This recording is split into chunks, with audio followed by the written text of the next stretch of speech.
Fight.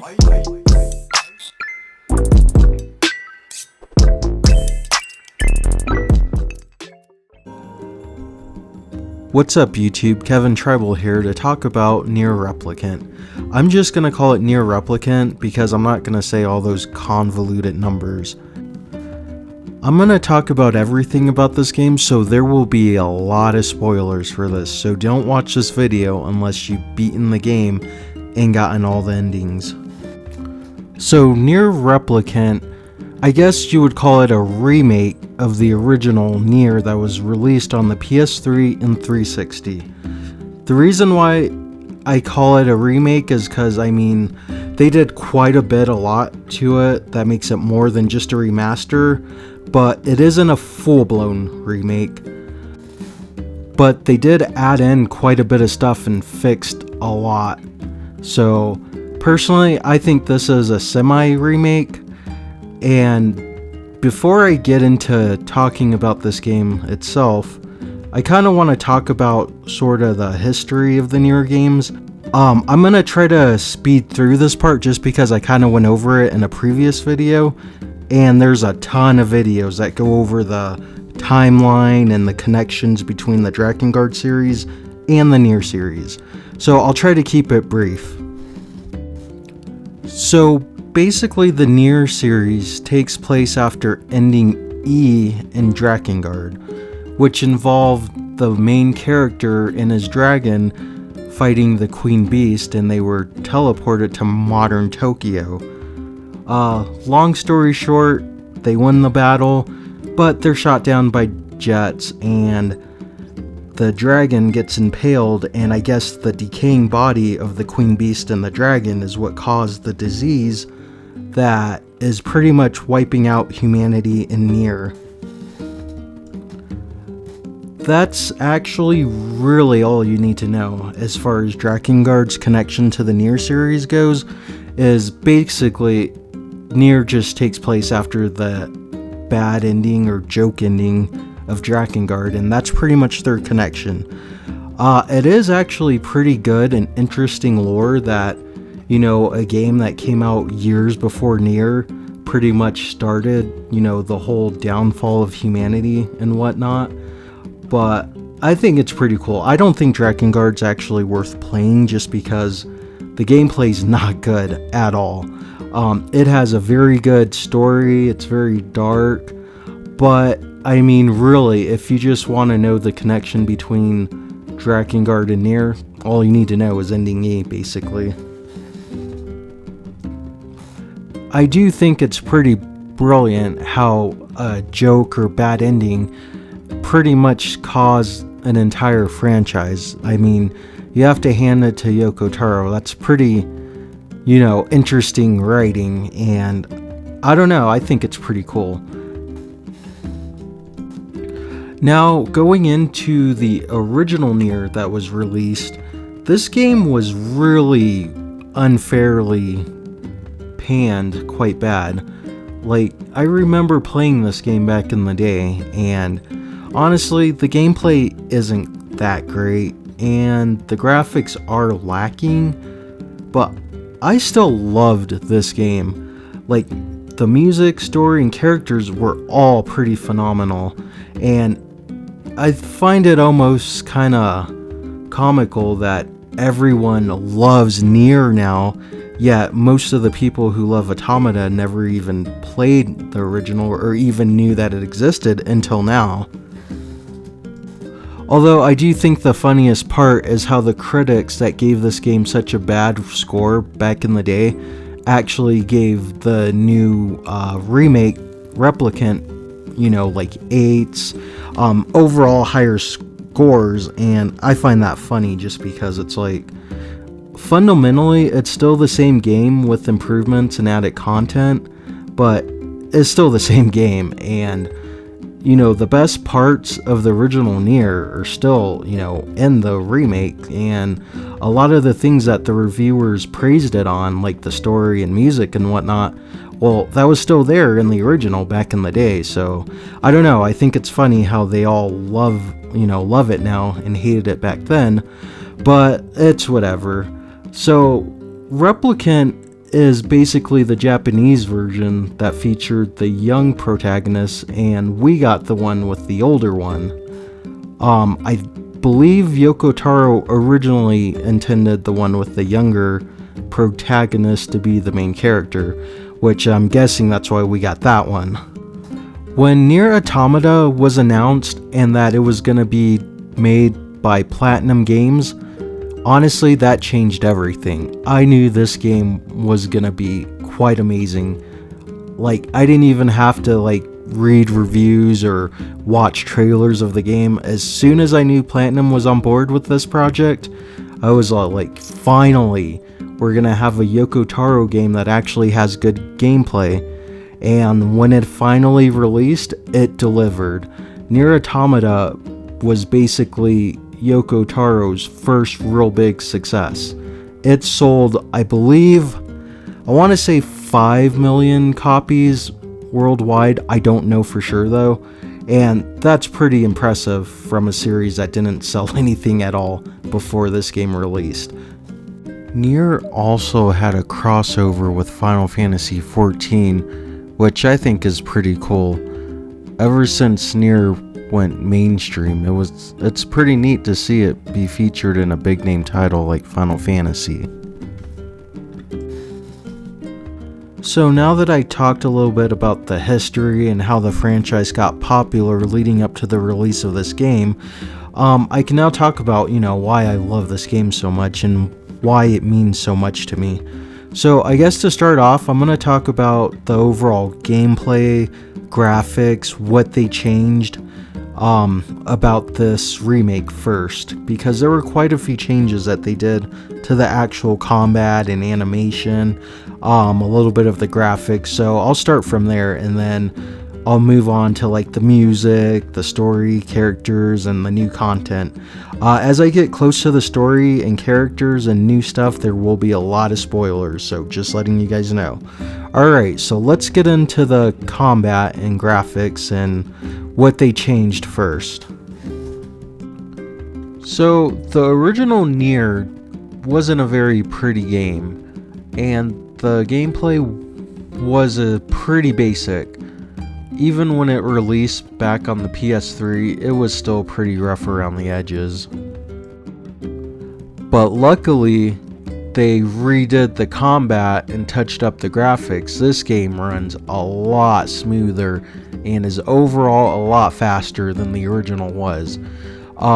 It's not quite up there with Nier Automata's combat, but it's still a step above of what was in the original Nier. Later in the game, you also get new weapons like spears and heavy swords, which makes the combat never feel too repetitive. I personally really enjoyed the spears and the short swords the most. The big swords were just a little too heavy for me, but one of the things that I like about this game is that you can dodge and you can get behind your enemy a lot faster. You can also guard and counter their attack, which is something that the original Nier didn't offer. So overall, the combat is a lot faster paced. The animations are much better. Nier moves faster. He has a better running speed. They also improved the spells or magic. Now when you do them, you can do them while you dodge and while you jump, which is something you actually couldn't do in the original. So, overall, this combat being streamlined really helped the overall gameplay of this game. Now, while the combat isn't as great as Automata, Nier doesn't move as fast or as graceful as 2B did, but one thing that I do think is actually better is the magic that you use in this game. Like in Automata, you had pod, and honestly, the only thing from the pod abilities I used was the lasers and the mirage, but this game I found at least half of them pretty useful. I really liked Dark Gluttony because you can absorb the the energy balls or whatever they're called, and you can send it back and counter.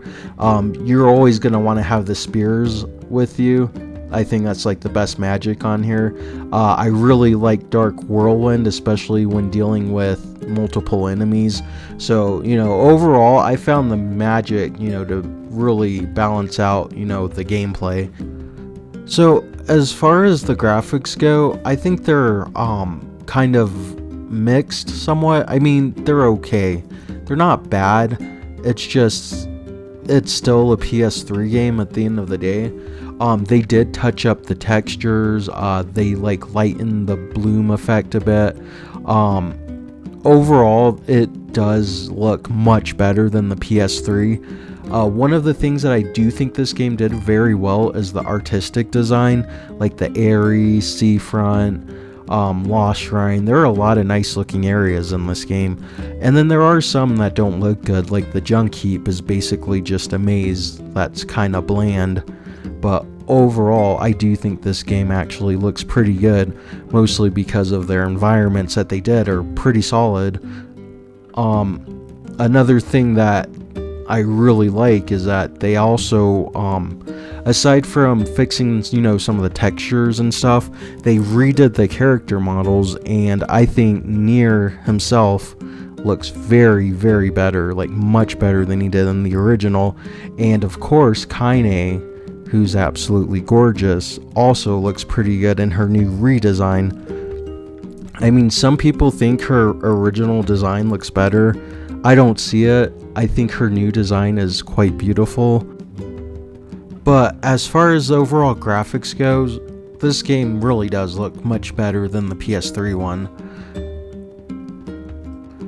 So now let's talk about the music, since that's like one of the biggest things about Nier is its music, the soundtrack.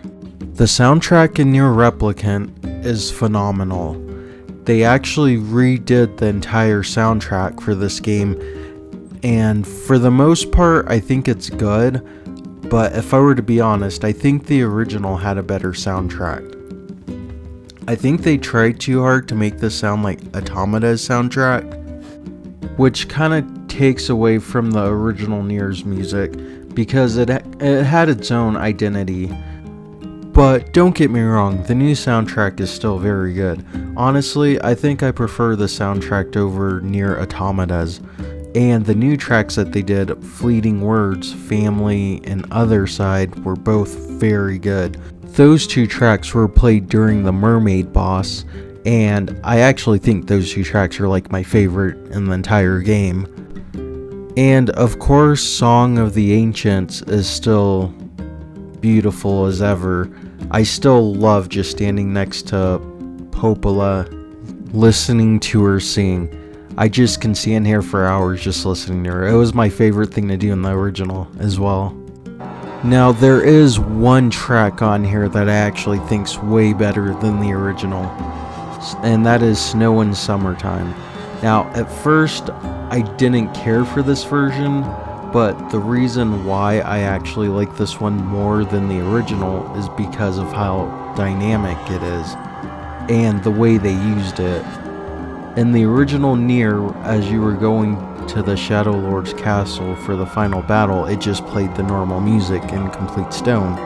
But this version actually puts in Snow in Summertime, which was an amazing choice.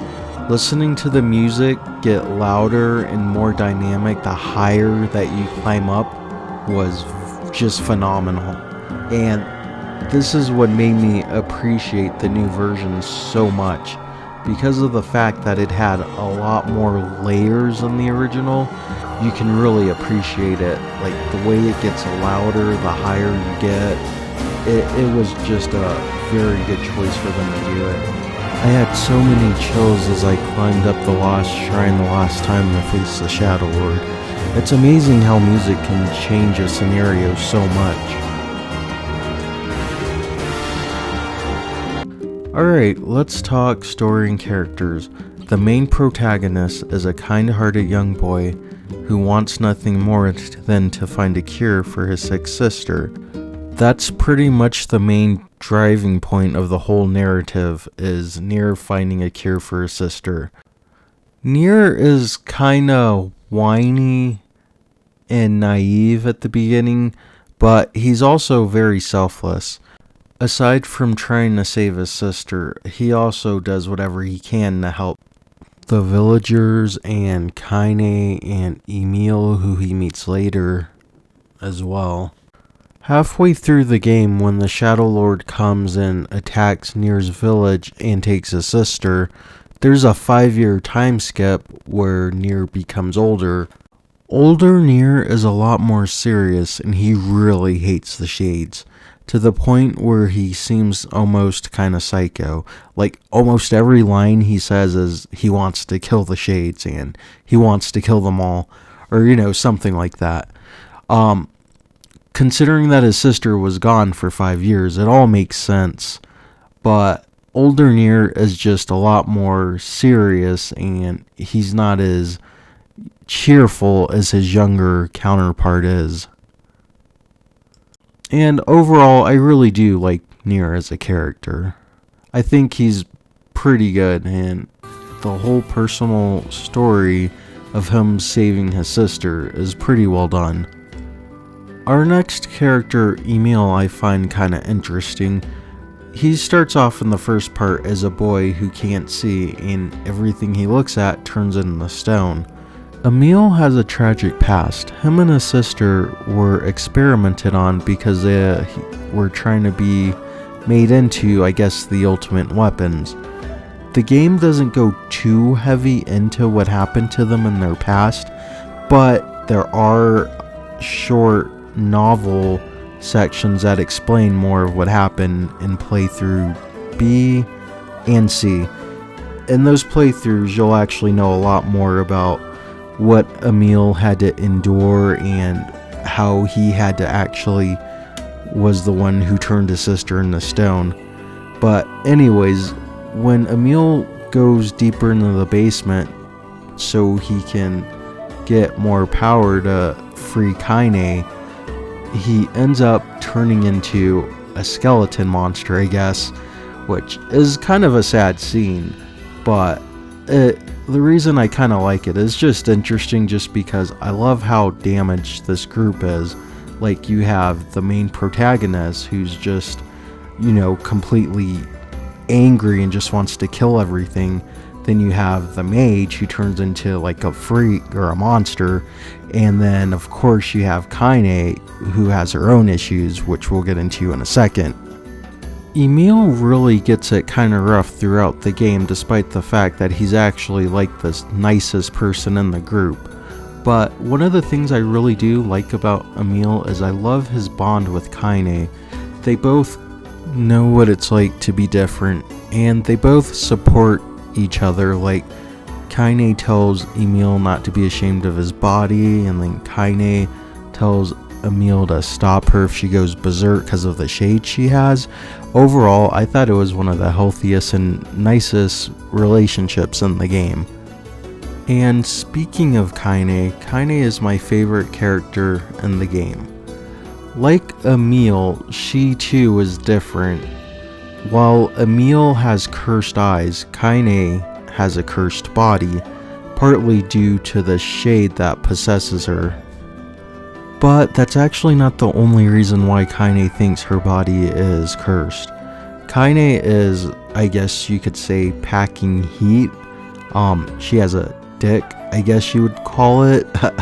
That's a kind of a touchy subject. But anyways, because of that, Kaine was made fun of as a kid and bullied, and since everyone shunned her, it kind of gave her the cold personality that she has.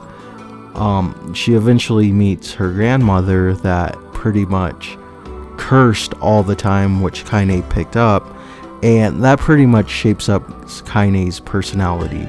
I mean, Kaine is beautiful, but she definitely has a mouth on her, and she definitely has a lot of rage inside her as well, which in my opinion is what makes her such a fun character to watch. When you get to play through B, you'll actually learn a lot more about Kaine, her backstory, and you'll actually get to know the shade that actually possessed her. And the banter between Kaine and Vice is always good and pretty amusing as well. Overall, Kaine, like I said, is my favorite character, and I really love the development she gets in this game. So, real quick, I kind of want to go over the story. I'm not going to talk about everything. It's pretty straightforward up until the second half of the game. Basically, it's just Nier wanting to save his sister, trying to find a cure, so you're running around looking for sealed verse. The second part of the story is where it actually gets pretty good.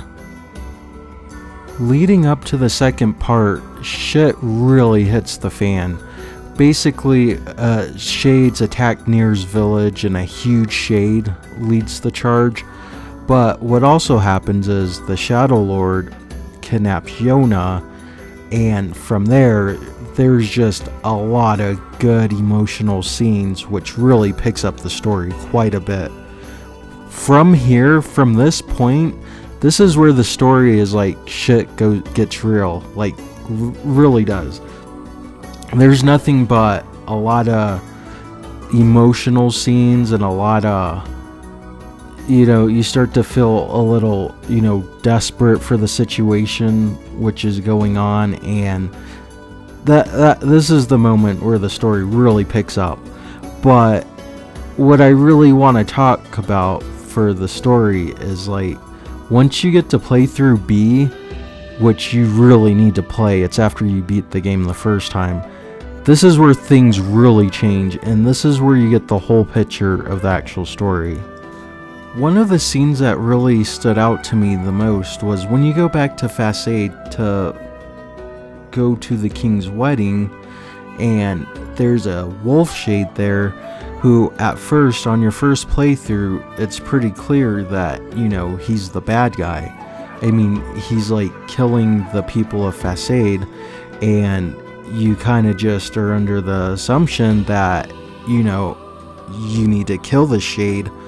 But when you play through this game the second time, and this is what it's like the entire playthrough, not just with the wolves and stuff, like with the robot, and then Hansel and Gretel, Wendy from the Airy, you get to know more about the shades, and that they actually aren't the bad guys.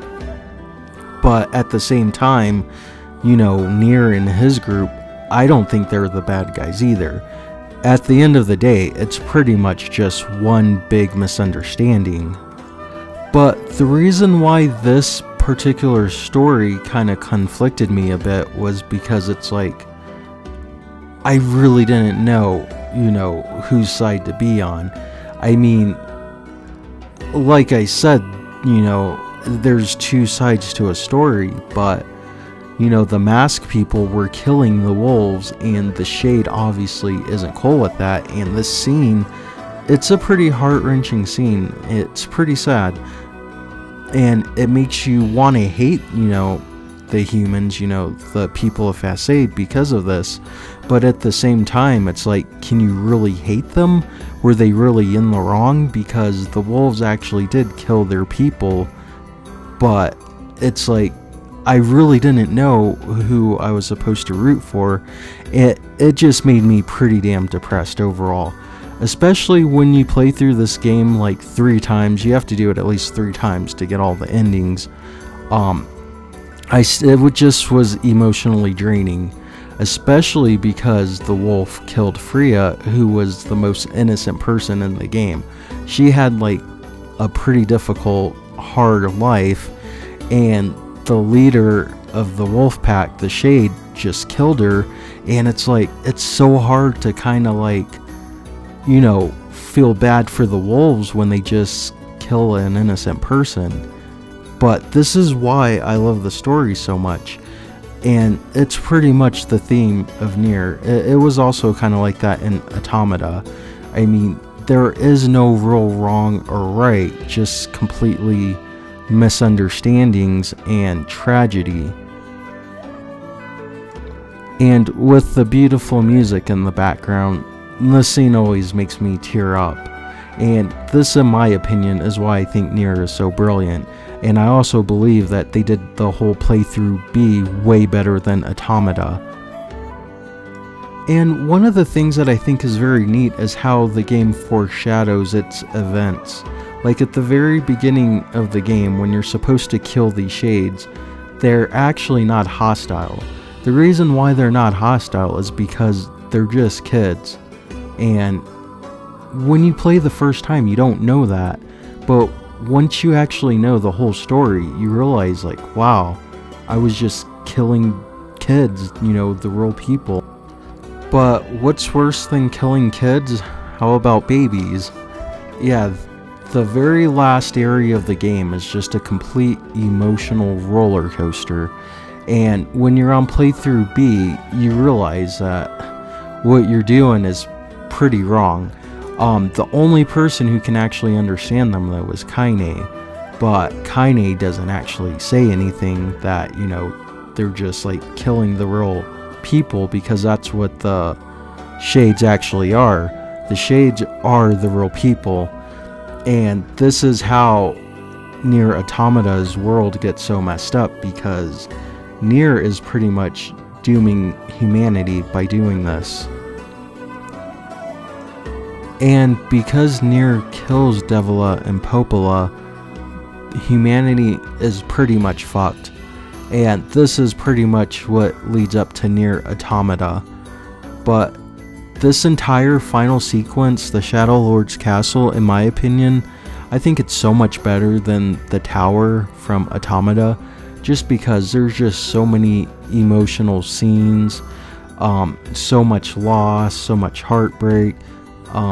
Everything about the final area, Shadow Lord's castle, in my opinion, is very well done.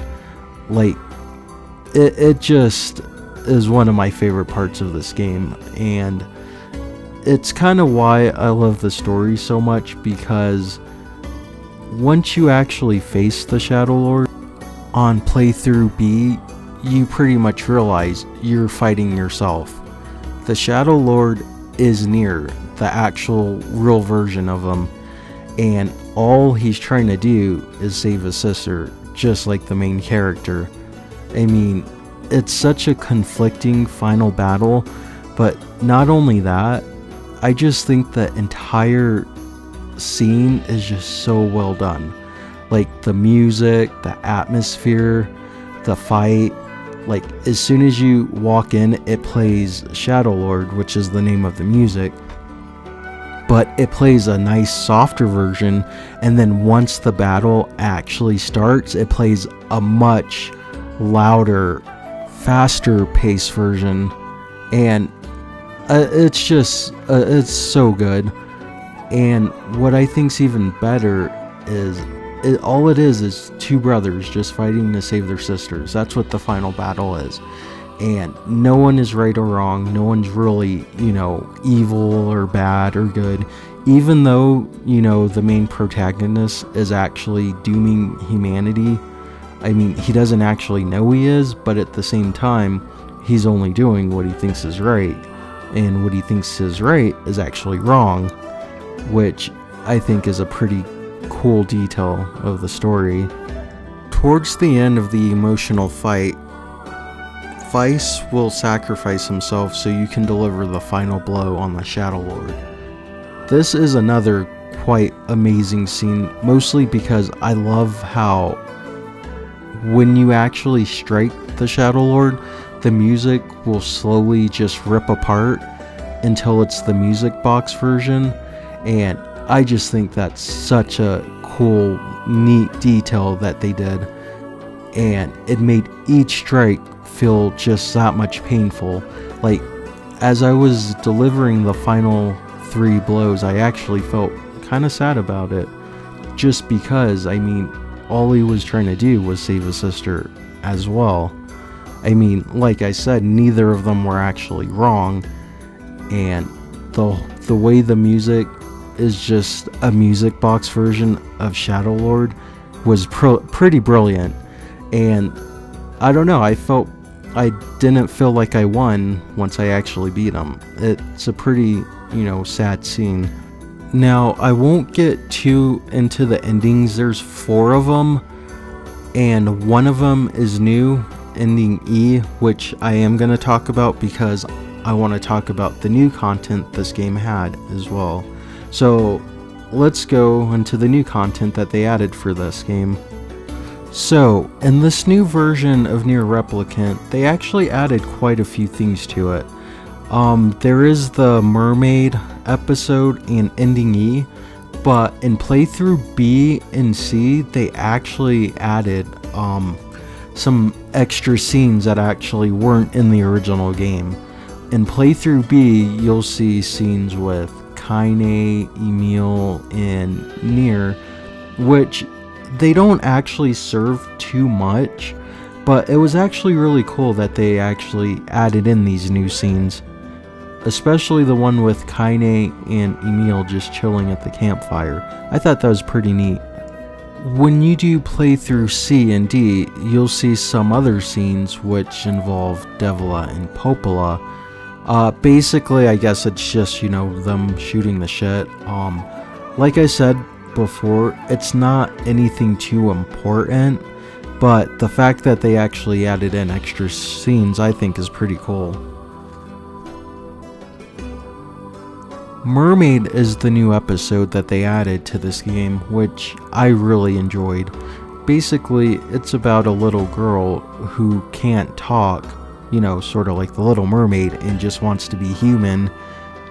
And it's a very nice story. The mailman teaches her how to sing, and she wants nothing more than to be human so she can, stay with them. I thought it was a very touching little story, and I'm pretty glad they, added it. But, this is Nier, so of course things have to turn to shit, so it's not, it doesn't have a happy ending as you would, expect from the series. When you arrive to the shipwreck to investigate the missing people, basically the whole ship segment is kind of a slow area where you just walk around, investigating. It's pretty cool. You learn that the ship used to be a slaver ship where they sold, people, human trafficking. And I guess you also learn that they used to torture people here. I know it's not cool, but the lore, the history itself, I thought that was actually sort of interesting. The more that you explore the ship, you come across, something kind of not good and gruesome. You eventually stumble across all the people you're supposed to find. They were all pretty much massacred, which honestly is kind of sad because I was actually getting fond of the dude with the red bag. I don't know, him and his wife fighting was kind of always amusing, but once you find the people that you were supposed to look for and you see them dead, this is where you get ready to confront the shade of this area. And I just gotta say, this Mermaid boss is like my favorite boss in the game, just behind the Shadow Lord. This is such a fun, emotional boss battle. Like, I was actually feeling pretty bad fighting her because honestly, the girl really didn't know any better, and when it comes to kids and, killing them, it's pretty tragic. All she wants to do is be human, and you're pretty much just killing her because she doesn't know any better. And the other thing about this boss battle that's so good is the music. Fleeting Words is, in my opinion, the best song in the game. It really sets the tone of the fight, and hearing that along with the slower version, which is Fleeting Words Family, it just got me pretty damn emotional, almost teary-eyed. The cool thing about this boss battle is when you're on path C and D, you can actually go to a different outcome, basically. You actually have to make sure she doesn't do her attack, but if you succeed, you get to a different phase of the boss battle and you get to see more of the story, which I think is pretty awesome. And even though this overall ending is still pretty sad, at least the postman gets better closure. I mean, I felt that this was more bittersweet than the other ones just because in playthrough A and B, the postman actually kind of hates her. But at least in this one, he gets her letter, and I don't know, I think this outcome is better. Although I personally wish they could have lived together, but you know, of course, there can't be any happy endings in Nier, except for ending E, which I'll talk about right now. Ending E is Kaine having dreams of Nier, but she can't remember. So basically, it's an ending about her saving him. This was actually originally in a novel, and it's so cool that they actually added it in here. It is kind of annoying how you have to unlock it. You like have to start a new game and play at a certain point. But overall, it's a pretty cool little ending, I think. Being able to play as Kaine is pretty awesome, although I'm actually not quite sure why she has to Naruto run. I think it looks kind of silly, but gameplay wise, she's pretty fun. I want to say she's kind of feels like 2B, sort of. She's fast and she can't use magic, at least not yet, but I do love her playstyle. Kaine eventually makes her way to the Forest of Myth, where she goes inside the tree and it's like all mechanical. I think this part of the game is pretty awesome because this pretty much feels like Nier Automata. I mean, you even have the two twins that are both voiced by 2B and 9S. I thought that was a pretty cool Easter egg. I don't think they have any actual connection to 2B and 9S, but it is pretty cool that they sort of look like them and that they're voiced by them. From this point on, it's like all machinery, and some of the environments literally look like they were ripped out of Automata. And that's really what I liked so much about this ending. I mean, aside from being able to play a brand new ending with Kaine, it's just the whole Nier Automata vibe that it had going on. It was pretty awesome. I really liked it. I'm not sure if the original ending E was supposed to be like this or not, or I don't know if this is their way of bridging it to Automata, but either way, it's pretty cool. I won't spoil the final boss and final scene of ending E, but I will say it was quite emotional and quite beautiful, and it was actually one of the more happier endings this series actually had, which is, you know, pretty surprising. Well, that about wraps it up for this video, and I just want to say this is the definitive version of Nier. This is definitely better than the originals on the PS3, and if you liked Automata, you should play this, like, no matter what. And honestly, even if you never played a Nier game, you should still give this a try.